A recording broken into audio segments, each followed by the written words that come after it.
Parte da torcida do Vasco perdeu a paciência com o técnico Fernando Diniz.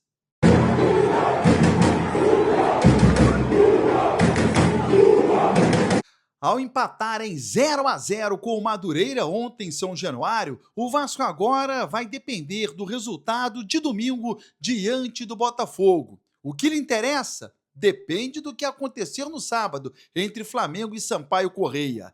Nesse vídeo aqui, você vai acompanhar o relato do Fernando Diniz, ainda sobre o episódio ocorrido à beira do gramado na partida diante do Mirassol e os melhores momentos de Vasco e Madureira. Eu agora peço o seu like, ele é fundamental para que este vídeo chegue a mais vascaínos e a plataforma entenda o meu conteúdo como um conteúdo relevante. Se você curte o meu trabalho, se você gosta dos meus vídeos, deixe o seu like aí.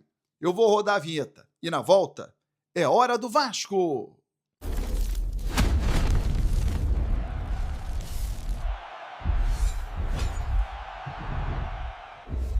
Vinheta rodada, o tempo que você teve de se inscrever no canal. Ative as notificações, não perca os próximos vídeos. Vou retribuir. Venha de graça.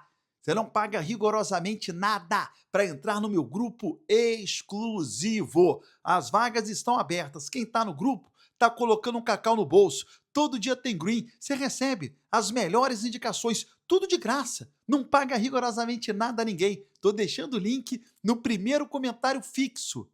Só clicar agora, primeiro comentário fixo, e entrar no meu grupo exclusivo.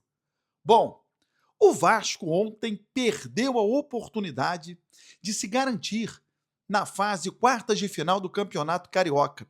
Você vai acompanhar a partir de agora os melhores momentos do que aconteceu ontem em São Januário, ouvindo o depoimento do técnico Fernando Diniz, que voltou a falar sobre o episódio ocorrido à beira do gramado na partida diante do Mirassol. E ele confessou, se soubesse que câmeras estavam por ali, teria mudado um pouquinho o comportamento. Em relação àquilo que aconteceu, eu vou falar para você o seguinte: eu tenho já de treinador 16 anos. E a minha vida foi uma vida, até eu joguei futebol para aprender a ser técnico, costumo dizer isso. E eu sou o cara que eu me entrego completamente para ajudar os jogadores. Então, da minha parte, não tem falta de respeito. De maneira alguma. Tanto é que os jogadores que trabalham comigo, quase todos querem trabalhar de novo. E até aqueles que não trabalharam, quando eu ligo, têm vontade de trabalhar, porque sabe, a notícia verdadeira, ela corre entre os jogadores. Os jogadores melhoram, quase que na sua maioria. Então, a vida de entrega, não tem assim o lance em si, depois eu vi o lance. Se eu pudesse, com a presença das câmeras, ter percebido aquilo e se eu tivesse tido ali uma esperteza de perceber aquilo, talvez eu não tivesse feito. Esse foi o meu erro ali, mas não do erro das coisas que eu falei, como eu trato o jogador. A maneira que eu tenho de ajudar os jogadores, a cobrança que eu faço é um dos pilares de eu conseguir ajudar os jogadores. E eles sabem disso. É uma coisa amorosa.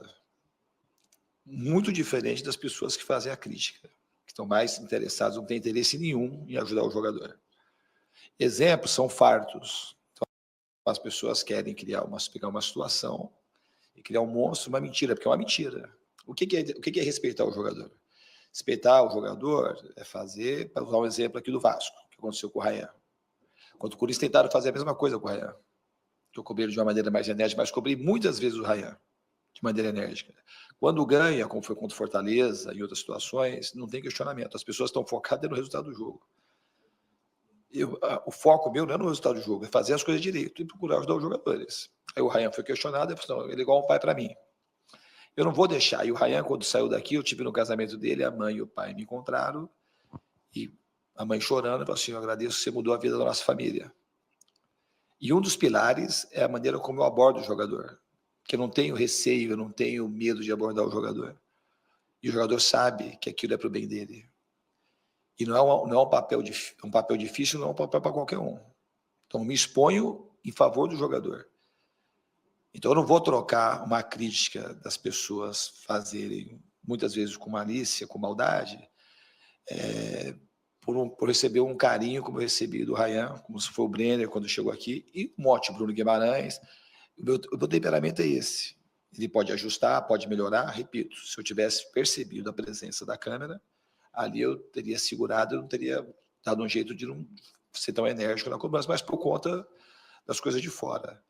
Mas internamente, a minha maneira de tratar o jogador é aquilo e muita conversa, amorosidade. Eu sei da vida do jogador, eu sei da vida particular, eu sei do filho, eu sei da mulher, eu sei como é que tá, como é que não tá. Porque a vida do jogador é difícil. E a minha cobrança é uma cobrança para proteger, para fazer o cara jogar mais. E se perceber naquele jogo do Mirassol mesmo, o time depois da cobrança voltou melhor naquela etapa do primeiro tempo. Então, assim, o meu interesse é no ambiente interno. A justiça ela é feita internamente. Agora, o que as pessoas elas imaginam e a maneira como elas fazem as críticas tem mais a ver com elas do que aquilo que está acontecendo internamente e principalmente sobre aquilo que é o respeito com o jogador. Respeito ao jogador eu tenho, mas no máximo, o nível máximo de entrega. Eu trato os jogadores, se fosse meu filho, eu cobraria do jeito que eu cobrei. Então, esse é o maior elogio que eu posso ter para os jogadores. Eu cobro os jogadores como cobro meus próprios filhos. Eu me entrego para que os jogadores consigam ter uma vida melhor, como eu ofereço para os meus próprios filhos. E por isso que os jogadores respondem bem. Se você pegar do ano passado para cá, esses jogadores que vieram para cá, todos melhoraram. O Paulo Henrique, com 5 meses, foi para a seleção. O Ryan valia 10 milhões, foi vendido por quase 40. O Cuesta estava esquecido lá na Turquia, voltou para cá, retornou à seleção. O Andrés Gomes não jogava na França. Quando jogava era 5, 10 minutos.